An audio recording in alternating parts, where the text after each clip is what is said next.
Senhoras e senhores, mais uma edição do nosso ACS na TV, um programa da Associação Comercial de Santos, ligado sempre diretamente no nosso site. Aliás, muito obrigado, vocês continuam participando, opinando, criticando, principalmente construtivamente, isso é muito bom. Lembrando o nosso endereço eletrônico, www.acs.org.br. Essa é a nossa quinta edição. Com muito prazer, nós recebemos hoje o secretário de Planejamento da Prefeitura de Santos, Bechara Abdala Pestana Neves. Tudo bem, Bechara? Tudo bem, Márcio, obrigado pelo convite, obrigado a todos que nos assistem aqui da ACS na TV, é sempre um prazer estar aqui falando um pouco da nossa cidade. Aliás, nós, além de amigos, nós convivemos muito nos últimos anos, além da amizade, repito, mas também o secretário conviveu muito com a nossa associação comercial, nos deu a honra. A associação comercial foi, durante praticamente esse tempo todo, a sede dos grandes debates envolvendo o plano diretor. Eu tinha uma pergunta sobre política para ele, mas eu vou deixar para o final do programa para manter a suspense. Mas eu vou pedir autorização. Se não deixar, eu não faço. Eu quero falar de plano diretor, que preocupa todo mundo, está na ordem do dia, está na Câmara. Para começar, Bechara, bem didaticamente. Aliás, lembrando que o nosso programa tem reprise das 8 às 8h30 no domingo, hein? Conto com a sua audiência.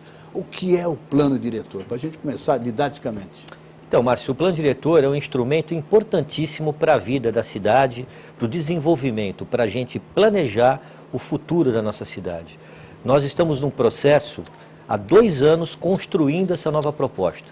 O governo de Santos, o prefeito Papa, ciente de todo esse novo cenário de desenvolvimento pelo qual a nossa cidade, a região como um todo vem passando, determinou que a Secretaria de Planejamento comandasse, coordenasse um processo de revisão de todas as normas urbanísticas e fizesse com isso uma grande discussão pública dos programas, projetos, propostas que são desenvolvidas hoje aqui. Então, durante um período de 2 anos que se estendeu no ano de 2009 e 2010, lá na Associação Comercial, a sede da Associação Comercial, nós realizamos diversas reuniões públicas, foram 61 reuniões públicas no total. 61 reuniões? 61 é um detalhe reuniões importante públicas. Que mostra que, olha, foi exaustivamente debatido. Ninguém pode pelo menos reclamar que não foi debatido. 11 audiências públicas, a última audiência pública geral feita também no auditório da Associação Comercial. Nós fizemos 10 setoriais das audiências públicas nas várias regiões da cidade, Zona Leste, Noroeste, Morros, área continental, enfim, percorremos todo o território santista em 10 audiências públicas setoriais. Sim. Mas a geral, a final que juntou tudo, foi na Associação Comercial também. O plano diretor, nós temos hoje um plano diretor em vigor. Sim. Então, digamos, é uma atualização, uma renovação, uma mudança completa. É obrigatória essa mudança ou não? Como é que funciona isso, Bechara? Olha, vamos chamar de Bechara pela amizade. Lógico. Assim como lhe chamo de Márcio, somos amigos há muito tempo e me sinto muito feliz de poder estar de novo nessa grande parceria que a gente estabelece, não só com a entidade da Associação Comercial, que é muito importante, mas toda a diretoria, todos vocês que realmente exercem um belo trabalho, tanto na entidade como na cidade de Santos. Então nós temos hoje um em vigor, não é isso? Sim, a revisão do plano diretor, ela traz hoje a necessidade de revisão em função de outros vetores de desenvolvimento que surgiram do final de 2006 para cá. Nós sempre fomos uma cidade muito forte com relação a porto, turismo, prestação de serviços, que somos polo da região metropolitana. Mas de 2006 para cá, com as descobertas de petróleo e gás e a estratégica decisão de implantar a unidade de negócios da Bacia de Santos no município de Santos, trouxe um novo cenário de desenvolvimento para a nossa cidade.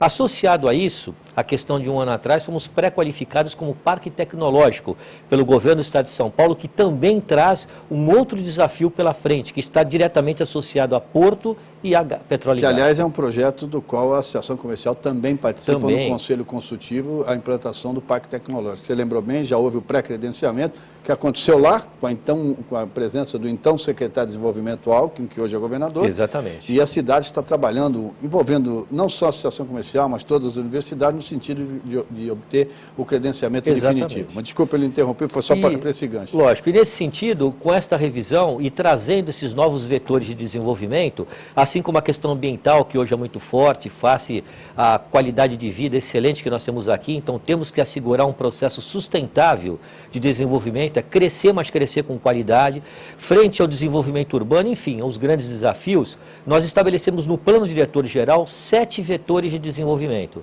que incluem energia, tecnologia, meio ambiente, desenvolvimento urbano, enfim, porto, que sempre foi o maior pilar da nossa economia e ainda continua sendo.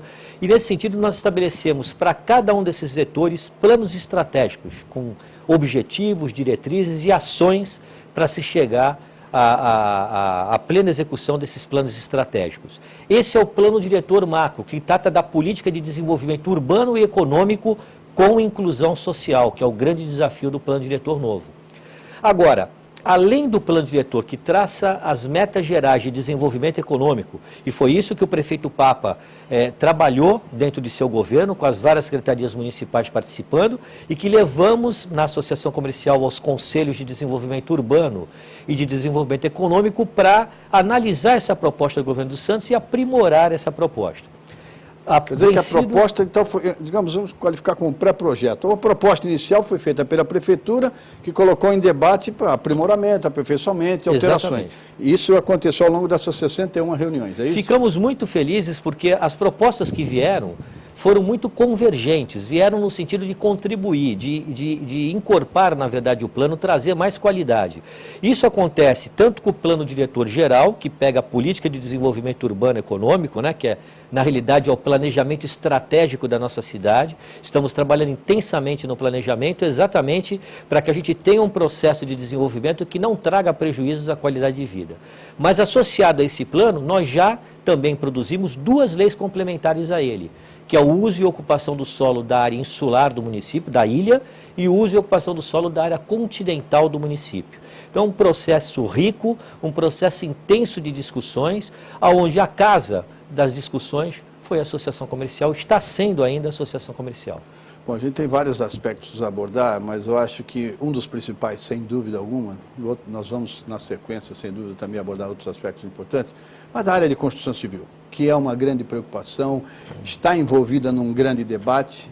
Em uma das reuniões foi o centro dos debates, eu acompanhei ali à distância, na nossa associação comercial, e está no nosso noticiário que existe a tendência de uma limitação de gabarito, que as grandes construtoras estão preparando os projetos para serem aprovados antes da lei. O que vai mudar? Qual é a proposta? O que vai mudar? Não, até porque a Câmara precisa aprovar. Qual é a proposta que está contida no plano diretor enviado à Câmara em dezembro? Olha, Márcio, essa proposta, como eu disse, ela visa trazer mais qualidade ambiental ainda para todo esse processo. Ela, basicamente, restringe a área construída das novas edificações. Não é a altura, não é o gabarito, não é o gabarito, mas é a área construída. Mas não muda o gabarito? Veja, o gabarito, ele independe de qualquer coisa. Por quê? O gabarito está associado aos índices que você tem, aos potenciais construtivos que cada zona tem e ao tamanho do lote. Então, em função disso, eu vou dar um exemplo prático. Se eu tiver um gabarito, prédio, só para entender, o telespectador entender bem, gabarito é altura. Número de pavimentos. Isso. Se eu tiver um prédio, um exemplo fácil para quem nos assiste entender melhor. Um prédio de 10 pavimentos, que tenha 4 apartamentos por andar, ele terá 40 pavimentos, 40 unidades. Sim. Se esse prédio for construído com 20 andares, mas na taxa de ocupação ele for a metade, em vez dos 60%, como era a gente aplicar a metade dessa taxa de ocupação, ou seja, ele, em vez de ele ser mais largo e baixo, ele é mais estreito e mais alto, eu teria, por exemplo, um prédio de 20 pavimentos com 2 apartamentos por andar, o que continuaria tendo 40 unidades. Ou seja, a altura do empreendimento, ela não interfere na quantidade de unidades de pessoas que lá morarão. Mas isso é em função de como você faz a ocupação no terreno. Sim, teoricamente, Bechara, você não limita, mas você altera a forma. Sim. É isso? Só que é viável economicamente? As construtoras, por exemplo, concordam com essa proposta? Sim, essa proposta ela vem sendo... Esse novo modelo, esse novo formato, ele vem desde 1998, quando essa nova modelagem possibilitou que os novos empreendimentos fossem edifícios mais estreitos, mas mais altos. Mais estreitos para ficarem mais distantes dos vizinhos. Isso traz mais iluminação, mais ventilação, mais segurança no caso de um sinistro, de um incêndio, a possibilidade de passar isso para o prédio vizinho é menor. Então você tem condições que favorecem você ter um prédio mais estreito e mais alto. Isso, na realidade, esse novo modelo, ele ocorreu, vem ocorrendo há cerca de 12 anos na cidade. Mas agora nós estamos aperfeiçoando esse modelo. O momento agora é para aperfeiçoar esse modelo, fazendo com que esta área construída final seja reduzida no total. Imagina que eu construísse um prédio e chegasse a 10 mil metros quadrados de área construída, tudo. Então, aprovado o plano diretor, passará a ter 7 mil metros quadrados de área construída. Por exemplo, o prédio que teria 10, teria 7, 30% a menos. Por que isso? Posso lhe interromper? Lógico. Nós vamos para o intervalo, nós estamos em cima do break, do nosso intervalo. Depois, no segundo bloco, ele vai dizer por que isso e vai também contar um pouco dos bastidores. Se sofreu ou não pressões de lá e de cá, no sentido de limita aqui, não limita aqui. No segundo bloco ele vai falar por que isso e também das eventuais pressões que teria sofrido no chamado bastidor envolvendo a construção civil em Santos. Voltaremos em 2 minutos.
Voltamos então com o nosso ACS na TV, no nosso segundo bloco. O convidado de hoje é o secretário de Planejamento da Prefeitura Municipal de Santos, Bechara Abdala Pestana Neves. No final do primeiro bloco ele deixou 2 ganchos. O porquê isso, dessa redução, e eu perguntei também, deixei no ar, os bastidores envolvendo aí essa negociação, construção civil, qualidade de vida, limitação de gabarito, limitação de espaço. Ele responde agora, por favor, Bechara. O porquê, Márcio, é porque nós estamos desenvolvendo um projeto que traga a possibilidade de Santos se desenvolver cada vez mais, mas assegurar a qualidade ambiental. Diminuir os empreendimentos em 30% significa diminuir naquelas regiões que não há tanta infraestrutura para suportar isso. Recentemente a mídia discutia muito o caso daquelas ruas menores, de menor gabarito, menor largura, como a Cleipres Grave do Amaral, por exemplo, que uma rua estreita e pequena, com muitos empreendimentos ao mesmo tempo.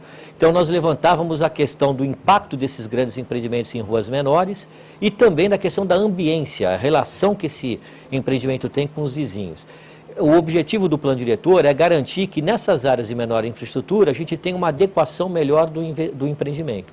Assim como o plano prevê uma série de outras mudanças, como por exemplo a obrigatoriedade de ter em cada um dos lotes 15% para retenção de água de chuva, para nesses casos de chuvas torrenciais a gente não ter alagamento intenso, você reter. O edifício inteligente...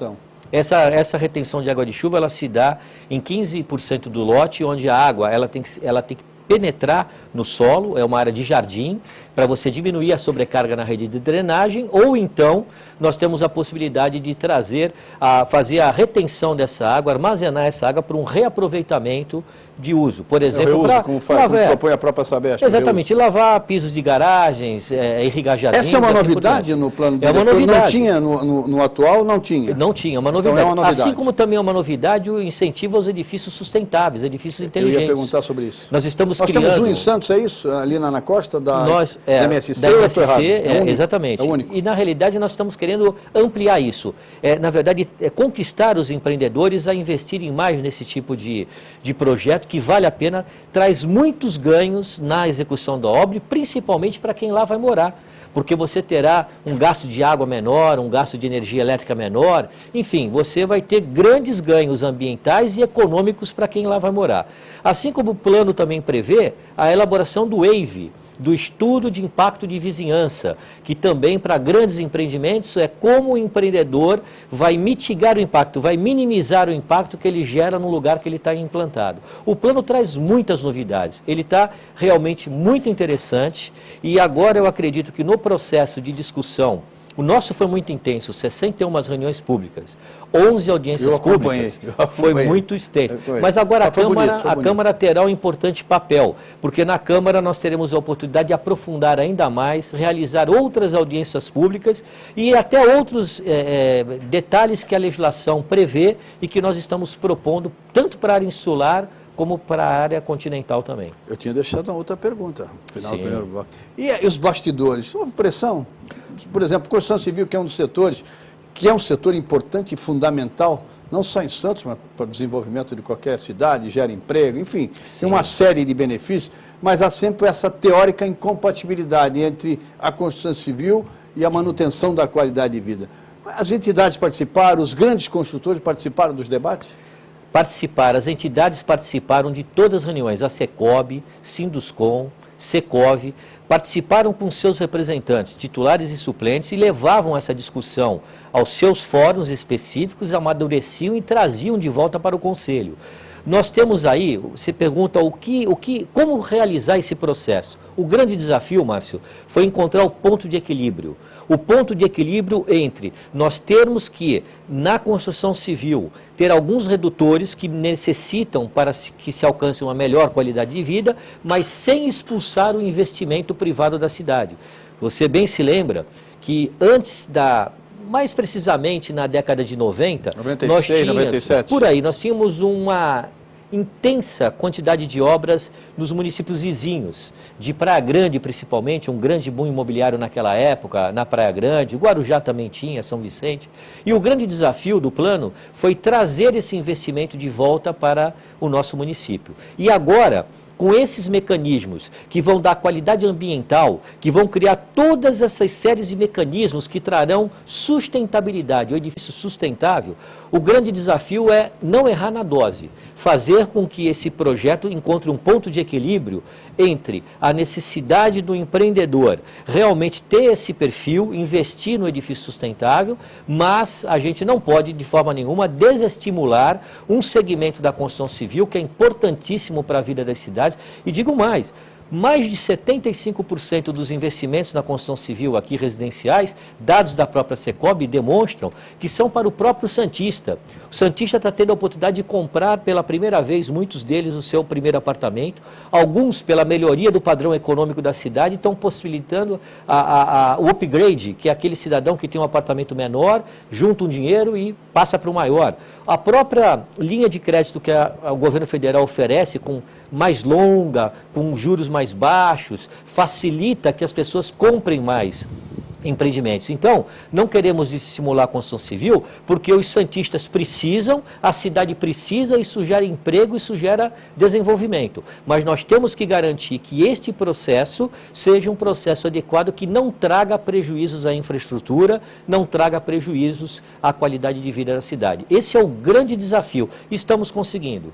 Estamos conseguindo porque com muita responsabilidade, principalmente essas três entidades, participaram de todas as reuniões. Você mesmo presenciou. Sim. Tenho amigos nas três, no Sinduscom, na Secob, no Secov. E eles também num papel muito importante, porque o conselheiro não pode ir lá representando a ele mesmo. Ele representa uma instituição. Então, eles, cautelosos, pegavam as propostas, levavam aos seus fóruns específicos, discutiam com os construtores, traziam de volta. É lógico.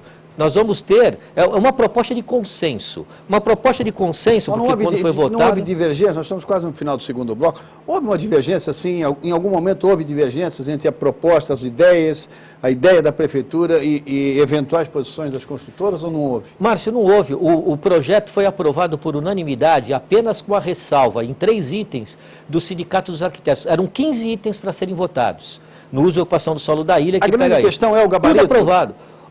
O gabarito, o modelo de construir, o WAVE, que é o Mas se você não limita o gabarito, teoricamente, eles não perdem a oportunidade. Se não pode, digamos, estamos já indo para o break. Eles não podem manter o padrão atual, mas eles podem, como não há limite para cima, eles teoricamente podem compensar. Mas há um limite na quantidade de metros construídos dentro do empreendimento. O que se limita não é a altura, o que se limita é a área construída do empreendimento. Bom, questão interessante. Então ele pode ser baixo e mais largo, como ele pode ser mais estreito e mais alto. A área construída é que está sendo limitada, mas não a no momento altura. em que você limita a área construída, nós vamos para o break, por favor. Eu vou deixar para o terceiro bloco. E nós temos mais 3 assuntos importantes e o programa já está indo para o terceiro bloco. Mas no momento que você limita a área construída, teoricamente você limita o gabarito. Ele Sim. responde depois do intervalo o nosso terceiro e último bloco do Acesse na TV. Voltaremos rapidamente.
Durante o intervalo, eu conversava com o nosso convidado de hoje, um amigo e secretário municipal, Bechar Abdallah, de que pelo menos 2 ou 3 grandes temas nós ainda nem conversamos. Um deles é Porto, então nós vamos ser mais rápidos, mais objetivos agora, para a gente também abordar a área continental, mas principalmente Porto. Mas tinha deixado, Bechara, no segundo bloco, a questão, se você limita a área construída, teoricamente, se você limita a altura, eu estou errado? Com certeza, está certíssimo. Nós diminuiríamos a altura, indiretamente a área construída diminuiria o número de unidades, então menos famílias morariam naquele determinado empreendimento. O foco é esse, nas áreas onde não há muita infraestrutura, diminuímos um pouco o tamanho do empreendimento em área construída para minimizar o impacto e melhorar a ambiência daquele edifício com o meio que ele está implantado.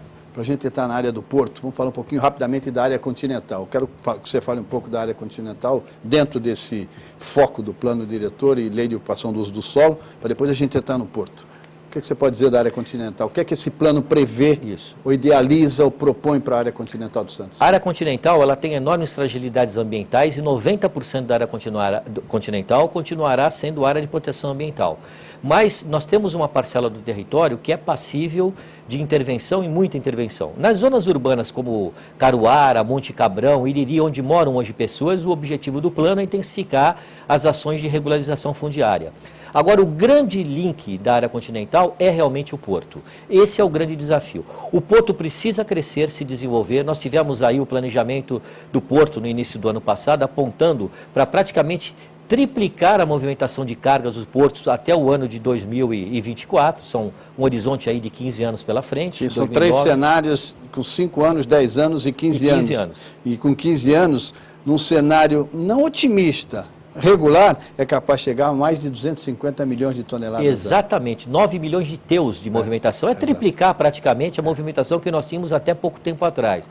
Isso significa que o porto precisa crescer, é o maior pilar da nossa economia, continua sendo, e para isso não dá para nós avançarmos na ilha, porque na ilha você está muito próximo das áreas residenciais. Então o desafio foi, na área continental, reservar uma área que tem toda a infraestrutura, ferrovia, rodovia, está totalmente separado das zonas urbanas e ali, com todos os estudos ambientais necessários, faremos a ampliação da área portuária. Chegaremos, Márcio, a 16 quilômetros quadrados de porto. Isso não é pouco, não. Sabe quantos quilômetros de porto nós temos hoje na ilha? Mas aí mais para a retroárea, não para a zona primária. Mais pra não, para porto e retroporto. Tanto porto e retroporto. Nós temos, inclusive, nós teremos com isso a possibilidade de praticamente duplicar a área hoje, porque na área no porto, em extensão, nós temos aí 8 quilômetros aproximadamente, nós passaremos a ter 16 quilômetros quadrados na área continental. Então, o grande dentro desse contexto está Barnabé Bagres, obviamente. Sim, Barnabé Bagres, assim como nós teremos praticamente da linha d'água até a ferrovia que lá lá está implantada, mais as questões ligadas ao porto público, ao Barnabé Bagres, às atividades portuárias e a área que está frente à linha d'água. Mas nós teremos toda uma retroárea que vai da ferrovia até a Cônigo Domênico Rangoni, onde ali nós teremos toda uma área de retroárea para expandir todas as atividades correlatas aí da cadeia produtiva. E aí, para isso, nós vamos chegar a 16 quilômetros quadrados. Acabando mais 3 minutos, eu quero que você seja mais rápido ainda, que eu quero abordar Alegre Assento com você. Mas antes eu quero perguntar, a Câmara participou efetivamente dos debates? Sim. Que em tese eles podem modificar tudo o que foi feito. Sim. Por isso que o vereador Sadal Nakai, presidente da SEV, eu ouvi lá muitas presidente vezes. da SEV, que trata do plano diretor, participou, ele e sua assessoria, de todas as reuniões, como também a assessoria do vereador Benedito Furtado, assessoria do vereador Braz, assessoria do... É chato que eu possa estar esquecendo algum, mas diversos vereadores participaram intensamente, ou com a própria presença, ou com sua equipe técnica que estava lá contribuindo. Você teme Isso é mudanças fundamental. radicais na Câmara? Oi? Você teme que a Câmara faça mudanças radicais? Não, eu acredito que a Câmara está muito sensata nesse processo. Os vereadores, vários vereadores participaram da construção do plano. Tenho certeza que vão ouvi-lo, com certeza vão ouvi-lo. Sim. Em sessão especial? Sem dúvida, até por você porque ter teremos conduzido audiências públicas, já me coloquei à disposição para poder explicar e detalhar o plano. E como participaram vários vereadores do processo de construção, eu tenho certeza que o que poderá vir da Câmara deverá ser também propostas convergentes, no sentido de melhorar e aperfeiçoar ainda mais. Para entrar rapidamente no Alegre Assento, nós estamos terminando o nosso acesso na TV. Você acha que quanto tempo para aprovar na Câmara? 6 meses, esse ano? Acredito que agora, nesse primeiro semestre mesmo, o prefeito Papa já colocou, estará tendo as audiências públicas e a aprovação. Primeiro semestre desse ano. Que bom, uma grande notícia está aí pelo secretário Bechara Abdala. Alegre Assento, que sempre foi um assunto apaixonante, principalmente para você. Em que estágio está, mas bem objetivo, que nós estamos terminando. Eu tenho a pergunta política aí. 8 anos de comemoração. Nós estamos comemorando 46% de novos negócios. Em 8 anos, nós trouxemos 46% de novos negócios para a região central. Diminuímos significativamente a quantidade de imóveis deteriorados, ampliamos a capacidade de negócio, o investimento. É um programa, é um sucesso. Ele está avançando e hoje ele é referência no IFAM, que é o órgão nacional, e no próprio CONDEFAT. E os armazéns foram cedidos ou ainda não foram totalmente cedidos? Faz parte até do plano diretor. Está lá NIDES 9, nós criamos uma área, vamos trabalhar o projeto Porto Valongo nessa área, é uma parceria, não há essa passagem, é uma parceria, na verdade, como Porto Madeiro na Argentina, Seaport em Nova York, é isso? Exatamente. Vai sair? Com certeza, já está andando e em breve teremos mais novidades. Posso perguntar? Não? O senhor pode perguntar qualquer coisa. Muito obrigado. Nós vamos encerrar o nosso acesso na TV, mas eu quero fazer um agradecimento especial. Foi uma conversa muito interessante. Pela importância do assunto, eu tenho certeza que nós vamos voltar a conversar pelo menos 2 ou 3 vezes. Desde já eu quero convidá-lo, começar a tramitação na Câmara para a gente começar a debater e refletir um pouco mais sobre o plano diretor. Mas eu quero fazer um agradecimento especial porque o secretário está com uma forte gripe, mas honrou o compromisso assumido e participou ativamente do nosso programa. Foi um bom programa, eu tenho certeza que nós prestamos a serviço. Bechara, não vou perguntar, eu pergunto da próxima, tá bom? Um abraço para você, muito obrigado e sucesso nesse grande projeto que vai praticamente definir e programar o futuro da cidade de Santos. Obrigado, Márcio, obrigado a todos que nos assistem no programa ACS na TV, é sempre um prazer estar aqui, estou à disposição quanto for necessário, para falar um pouco mais. São programas muito extensos, são muitos detalhes que são construídos nesse processo participativo. Fico à disposição para poder esclarecer. Muito obrigado mais uma vez ao secretário Bechara Abdala. Até a próxima, se Deus quiser, e não perca a reprise também no domingo das 8 às 8h30 da manhã. Até a próxima.